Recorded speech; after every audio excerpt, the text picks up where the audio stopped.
Hello, coucou de petites vidéos, je suis fait au cinéma pour parler cinéma, puisque je suis allé voir aujourd'hui en salle le film réalisé par Kelly Richard, The Mastermind. Je vous débriefe très vite fait l'histoire. Donc ça se situe aux États-Unis dans les années 70, la région du Massachusetts, si j'ai bonne famille, et un monsieur qui s'appelle Monet, qui est père de famille, donc il est marié, il a deux enfants, deux garçons, a décidé de redonner du punch à sa vie. Et alors il a une idée, il va faire du trafic d'œuvres d'art. Alors, bon, c'est une idée comme une autre, il fallait y penser. Et donc, avec deux complices, il va organiser le vol de tableaux dans un musée. Et le problème, c'est que ça va pas se passer vraiment comme il l'avait pensé. Et il va être obligé de s'enfuir parce que il y a des complices qui ne sont pas toujours fiables. Donc, on va assister à la cavale de ce monsieur avec les conséquences que ça peut apporter. Je ne vous raconte pas la fin. Qu'est-ce que j'ai pensé de ce film? Alors c'est amusant parce que, en fait, le film que j'ai vu hier, c'est exactement le même type de personne, c'est-à-dire deux hommes qui veulent changer de vie, seulement il y en a un ah, qui est prêt à tout, et l'autre qui est prêt à rien. Parce que le monnaie en question, c'est un Ramoumou de chez Ramoumous. On appelle ça, ça aurait pu s'appeler le loser plutôt que mastermind. C'est vraiment, c'est un mec qui s'implique dans rien. Avec sa femme, c'est un taiseux en plus. Il n'a pas de relation vraiment sympathique avec ses mômes. Euh, Puis il n'y a rien qui le touche, quoi. C'est un mec, il est hors circuit. Hors circuit. Alors, je peux pas dire que j'ai été emballé par ce film parce que le personnage a beau être interprété par un très bon acteur, ce personnage-là, il m'a enquiquiné, quoi. Il m'a enquiquiné, moi. Les, Aller au cinéma, voir des histoires de mecs qui savent pas ce qu'ils veulent, qui font n'importe quoi.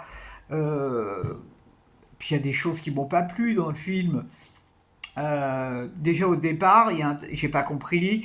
Il était avec son môme dans le musée, avec sa femme, et alors là, le gosse, il tient des propos bizarroïdes que je n'ai pas compris. Ça veut certainement dire quelque chose, mais je ne sais pas quoi. Et puis, vraiment, la réalisation, bon, bah, elle est ce qu'elle est, mais il y a des scènes qui sont très longues et qui n'apportent rien. Ça n'est que mon avis, je précise, qui ne m'ont rien apporté. Bon, il n'y a qu'une chose que j'ai appréciée dans ce film, ça fait pas beaucoup, mais là, je l'ai vraiment apprécié. En fait, c'est la musique. Parce que la musique, c'est du jazz, mais même là, elle ne fait preuve. Donc, j'ai trouvé que la réalisatrice ne faisait pas preuve d'originalité. Elle a repiqué une musique d'un style d'autres films américains. En fait, dans ce film, il y a pas grand-chose de créatif. C'est ça qui m'a un petit peu désolé, ni dans la réalisation, ni dans l'histoire. Bon, le fait que ça tienne pas debout, c'est pas grave, ça. Bon, c'est juste des trucs déjantés. Mais alors, il paraît qu'il y a de l'humour. Alors moi, je n'ai absolument, justement, ce que je reproche à ce film essentiellement, c'est le manque d'humour. Cette histoire, si elle avait été racontée avec humour, elle aurait pu être vraiment très chouette.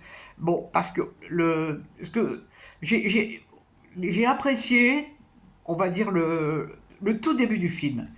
En fait, on apprend l'idée qu'il a, et jusqu'au vol lui-même. Bon, et après, paf, j'ai lâché les amarres. Là, j'ai été vraiment complètement largué. Bah, ça fait pas beaucoup sur un film qui dure combien il dure ce film? Il dure 1h50 quand même. Voilà, voilà, et ça s'appelle The Mastermind. La critique est dithyrambique, j'en connais qui ont beaucoup aimé. Tant mieux, hein, ils ont de la chance, hein, parce que moi, je me suis vraiment ennuyé, hein. Bon, c'est pas grave. Comme je dis à chaque fois, ça n'est pas grave. Bon, moi qui parlais dans un petit poste de fou rire, là, c'est raté pour le fou rire. Eh ben, ça sera pour une autre fois. Voilà, voilou. Par contre, j'attends avec impatience un film qui va sortir la semaine prochaine, film brésilien, qui s'appelle Teresa. Ça a l'air d'être vachement bien. Bon, on verra. Je vous dis salut, salut, à la prochaine pour parler cinéma. ou tableau?